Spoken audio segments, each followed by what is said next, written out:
Hey DCF, Pastor Brad here. Hope you had a great weekend. Hope you're having a great start to another week. And wanted to come to you this morning as we are pursuing Christ together and thinking about what that looks like throughout the course of our week and things that we can be doing to be putting ourselves in position to hear from God, to be regularly in communion with God. Obviously, Sunday worship is the major component for that, but also Monday through Saturday, what does it look like to pursue Christ in our life? And so we talk about things like spending time in the Word and prayer, Sabbath rest.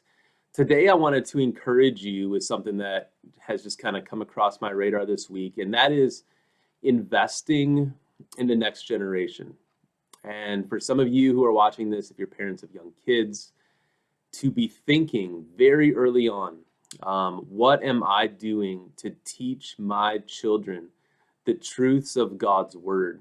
Whether that's reading the Bible to them every night before they go to bed, whether it's teaching them to pray before meals, inviting them to pray, giving them that space to talk to God with in front of the whole family.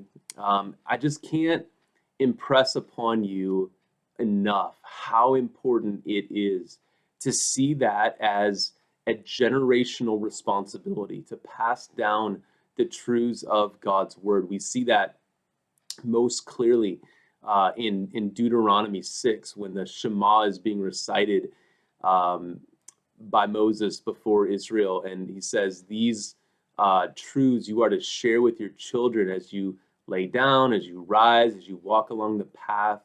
Teach them to the next generations. And a couple things that just came across my path this week that made me just recall this important truth. And let me just encourage you, grandparents, do that with your grandkids. My parents, we were fortunate enough that when my kids were little, my parents would make the effort to come out and take them out and do Bible study with them once a week, various Bible studies. And of course, the kids loved that they got to go to McDonald's or Dairy Queen, but it was for the sake of doing a Bible study, and they were teaching them God's word. So Judith Percival came in. I don't know if she'll be embarrassed that I said this. I don't think she will, but gave me this book this week. She was cleaning out her parents' house, getting ready to sell it, and came across this book on the Belgic Confession, notes and questions on the Belgic Confession. This is an old book.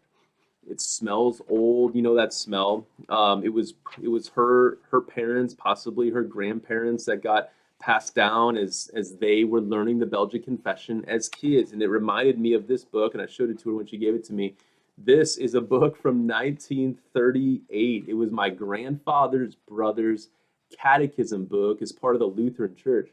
I mean, this thing smells old, but it's so cool. It's got all these amazing catechism lessons in it that he did as a young boy growing up in the Lutheran Church. And it's just I keep this in my office on the top shelf of my bookcase as just a reminder to me of how important generational faith is. And you know, I'm in my 40s now. I probably didn't think this way when I was in my definitely not in my teens, probably not even in my 20s.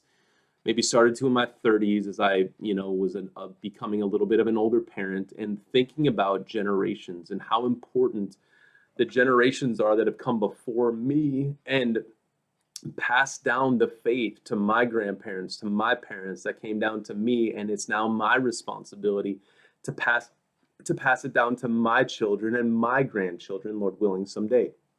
And so, as we are pursuing Christ, let us keep our eyes on the call to be pursuing Christ not only on our own, but with our kids, our grandkids, or maybe you don't have any kids or grandkids, but there's other kids that you could be investing in and being a pseudo grandparent for and teaching the truths of the faith. You can do that officially, like in leading kids ministries, or unofficially, like my parents did with my kids doing Bible study. So just wanted to throw that your way. I read this as part of my study for this week, so thank you, Judith, for passing that along.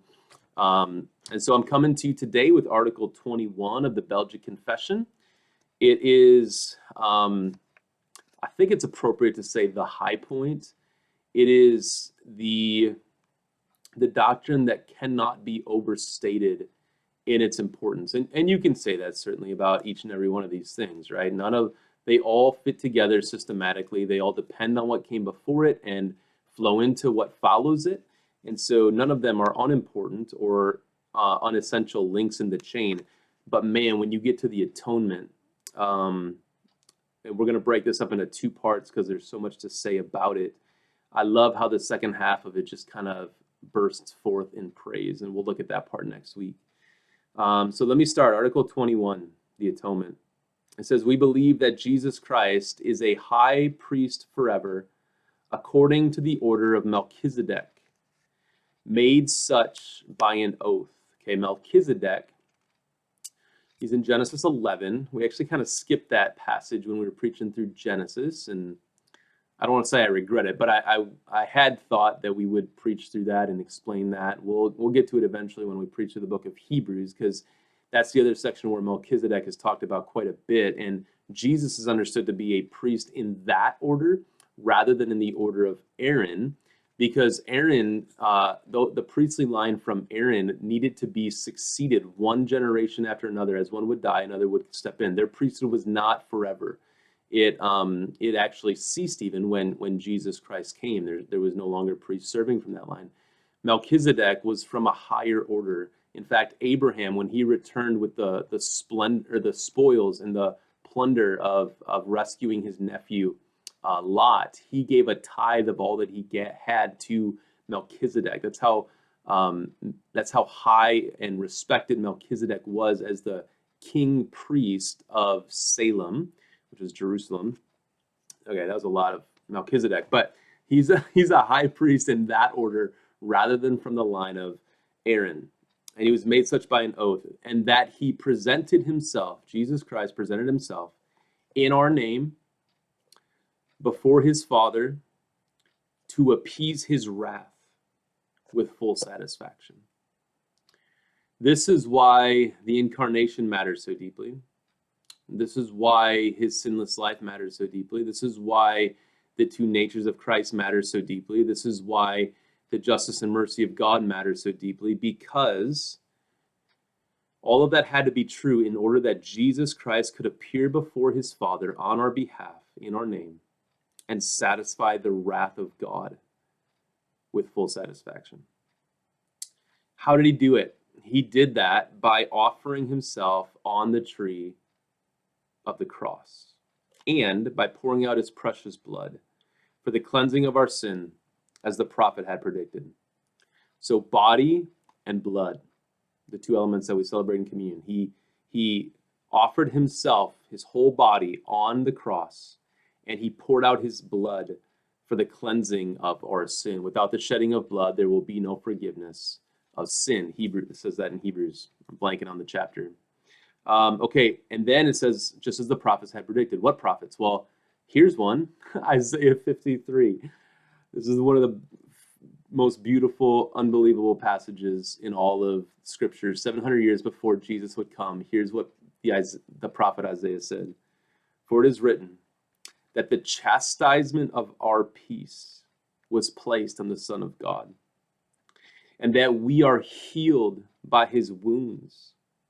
He was led to death as a lamb and was numbered among sinners and condemned as a criminal before Pontius Pilate." That's not a quote from Isaiah. "Though Pilate had declared that he was innocent." So everything that Isaiah predicted, that he would be like a lamb led to the slaughter, like a sheep before its shearers is silent, so he opened not his mouth. We talked about that in the Beatitudes series when we were looking at what meekness and gentleness was, restraining his power so that he might fully submit himself to the plan, to the will of God.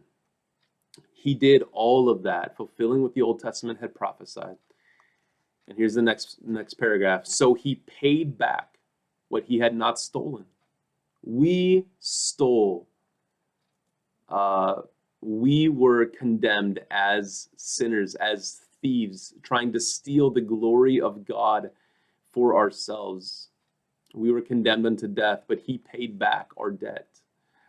And he suffered the just for the unjust in both his soul and his body, in such a way that when he senses the horrible punishment required by our sins, his sweat became like big drops of blood falling on the ground, which is a reference back to that Garden of Gethsemane, right? The olive press that pressed down so hard upon him that when the third press of the olive occurs, it's like that reddish brownish oil that's not used any longer for human consumption, but it's used for burning, so that light from candles or from oil wicks can be provided, oil lamps. Became like big drops of blood. The cup was not removed. He drank it all. He cried out, my God, why have you abandoned me?" That is what the atonement was. He did all of that to pay for our sin. That is what our sin required. If it was going to be paid for and removed from our account, and Jesus Christ did it all so that the full wrath of God was satisfied for us.